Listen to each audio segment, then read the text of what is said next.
Retrouvez le talk BFC Politique avec les Instituts Biostudio et Gold, la web radio. Bonsoir à toutes et à tous, je suis ravi de vous retrouver en ce dimanche 24 mars 2019 pour ce nouveau numéro du talk BFC Politique. Sophie Montel est avec nous ce soir. Bonsoir Sophie Montel. Vous êtes venue ce soir nous parler d'un livre qui fait déjà parler, et pour cause, il est trash. Sans doute, oui. On va rentrer dans le détail dans un instant, mais avant cela, Sophie Montel, je vais vous laisser sélectionner 3 cartes.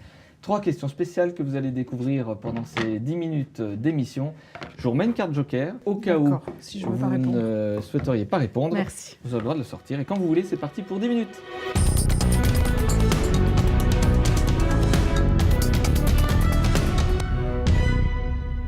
Bal tragique au Front National, 30 ans au cœur du système Le Pen. C'est votre dernier ouvrage, Sophie Montel, et dedans... Excusez-moi, mais ça balance. Oui, vous l'avez dit en introduction, ça peut paraître trash, ça peut paraître particulièrement violent, mais je n'ai fait que retracer, la violence et le côté trash ne viennent pas de moi, je ne fais que retracer le vécu, mon expérience à l'intérieur du Front National. Pourquoi déballer aujourd'hui et ne pas avoir choisi de démissionner à n'importe quel moment? Vous auriez pu le faire avant. Alors, jusqu'en 2003, mon entrée en bureau politique, je vais être une militante de terrain, c'est-à-dire que je vais faire du collage, du tractage. Je suis jeune, je suis pleine de naïveté, pleine d'illusions. À partir de 2002, je ramène beaucoup de signatures de maire à Jean-Marie Le Pen et il me fait rentrer en même temps que Marine Le Pen en 2003 dans son bureau politique. À ce moment-là, je commence à entendre un certain nombre de choses. On est dans la période de transition à ce moment-là, c'est-à-dire Jean-Marie Le Pen vient de passer la présidentielle de 2002, il va falloir lui trouver un successeur. On aura le choix entre Bruno Gollnisch ou Marine Le Pen. Marine Le Pen incarne cette ligne ni droite ni gauche que j'ai toujours soutenue à l'intérieur du Front.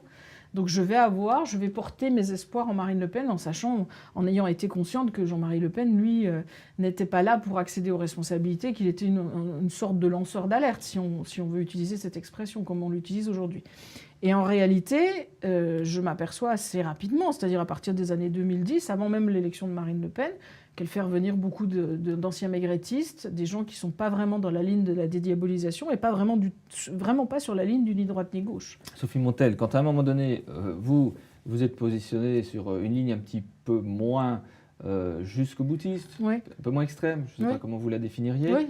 Vous avez été exclu. C'est moi qui ai pris la décision de partir parce qu'à un moment donné, je n'accepte plus ce que je vois, ce que j'entends et je le fais savoir haut et fort dans les instances dirigeantes du Front puisque je rappelle que je suis au bureau politique, je rappelle aussi que je suis à la Commission nationale d'investiture, qu'à l'époque je suis aussi député européen. Il y a un certain nombre de choses que je vais voir, entendre et qui ne me conviennent absolument pas. Dans ma tête, à partir de 2014, je sais que de toute façon, je ne resterai pas ad vitam aeternam dans ce parti parce que ça ne me convient plus. C'est plus en adéquation avec mes convictions, avec ce en quoi j'ai cru pendant un certain nombre d'années. Alors, on va donner quelques exemples, Sophie Montel, parce que quand je dis que c'est trash, on parle argent, sexe, alcool, drogue, tout y est dit, et on a même les noms. Il y a des personnes qui vont se reconnaître aisément à l'intérieur du Front. D'ailleurs, le livre circule pas mal dans les instances du Front en PDF. Je suis assez amusée parce que j'ai beaucoup de retours de gens qui sont encore au Front National et qui m'ont dit tout ce que tu racontes est malheureusement vrai, quoi. On prend une question, Sophie Montel. Un pays modèle à vos yeux, la France. Ça reste malgré tout à vos yeux un pays modèle. Je reste la seule façon de me définir, moi, c'est ma nationalité, c'est française. Alors concrètement, on a quelques exemples dans ce livre, Sophie Montel. Les élus du Conseil régional de Bourgogne-Franche-Comté qui passent plus leur temps au bar du Conseil régional qu'en Assemblée. Mais oui. Et pour Mais ça, c'est vos collègues. Oui, ça se vérifie, n'importe qui peut le vérifier. Un élu régional également qui fait inscrire sa maîtresse sur une liste. Oui, sans m'avoir au préalable expliqué les liens intimes qui l'unissaient à cette dame. Donc je l'ai découvert après l'élection, et je l'ai découvert pas parce qu'il est venu me le dire, mais parce que d'autres personnes sont venues me le dire. Donc j'ai trouvé ça d'une inélégance absolue, et puis c'est des choses qu'on ne fait pas, quoi. Moi, je peux admettre qu'on fasse élire un proche ou une proche à condition qu'il ait les qualités requises. Et puis, au préalable, on a au moins l'honnêteté de préciser les choses. Et ça n'a pas été fait. Donc, ce genre de choses, moi, ça passe pas. Sans porter de jugement sur la vie personnelle et intime de cette personne. C'est juste la méthode, quoi, qui me défrise un peu. Marine Le Pen s'entoure beaucoup d'hommes. Elle n'aime pas les femmes au sein du parti. Vous nous relatez que... Je crois qu'elle a un réel problème avec les femmes. Elle s'entoure effectivement il y a beaucoup de messieurs. D'ailleurs, regardez son nouveau bureau exécutif, il n'y a aucune femme à l'intérieur. Donc ça, c'est vraiment le cercle restreint. Il y a un certain nombre de femmes, effectivement, qui composent le bureau politique ou maintenant le bureau national, mais elles sont plus en décoration, c'est plus plantes vertes, voilà. Les femmes de valeur et les femmes avec un réel tempérament et avec un peu d'ossature politique et un peu de connaissance et de culture, elles sont très rapidement mises dans le placard. Une autre thématique, l'homosexualité, qui est très présente, mais on a aussi des anti-homos.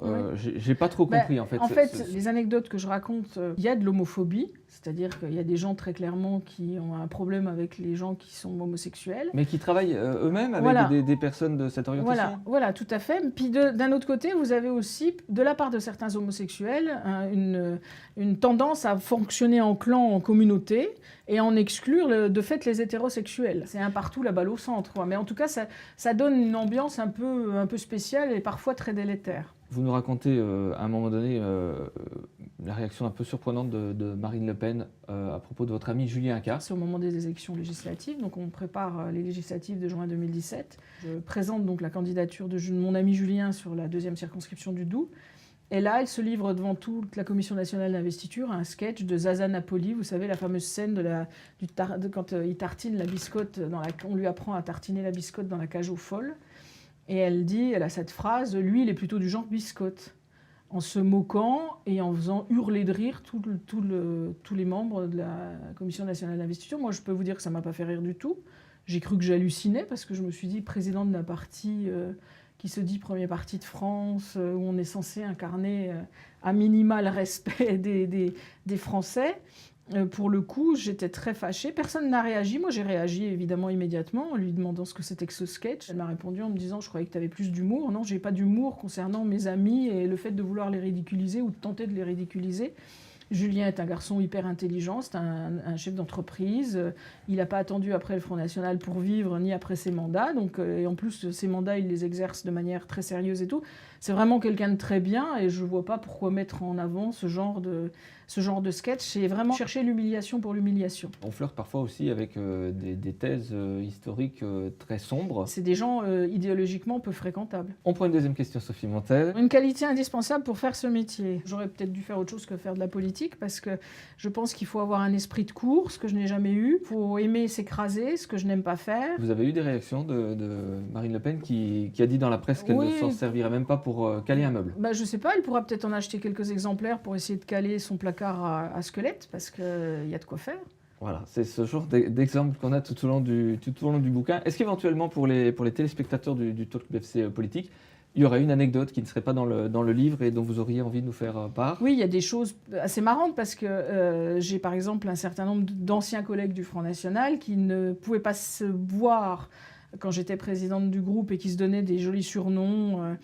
Je sais qu'un des vice-présidents actuels avait des mots d'oiseau pour le président actuel. Aujourd'hui, ils sont, comme on dit familièrement, cul et chemise. Il y a le jeu de façade qui consiste à faire comme si tout le monde s'aimait bien et comme si tout le monde s'entendait, alors que tout le monde est prêt à planter le couteau dans le dos de son voisin. Donc moi, je suis contente d'être sortie de tout ça. Je suis contente d'avoir recouvré ma liberté. On s'en sort comment ? Sophie Montel, vous êtes dans quel état d'esprit aujourd'hui? C'est tout ce temps perdu pour la France avec le Front National.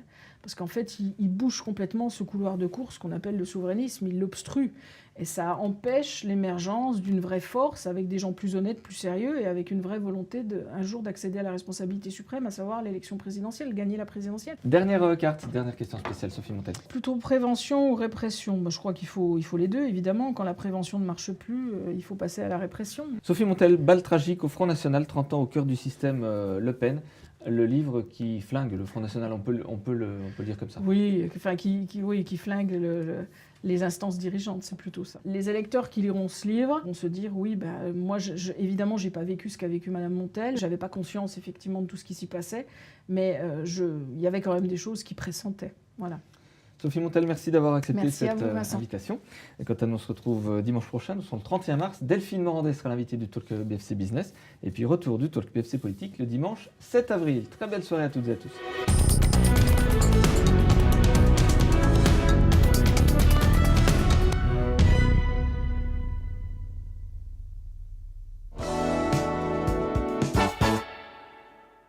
C'était le Talk BFC Politique avec les Instituts BioStudio et Gold, la web radio.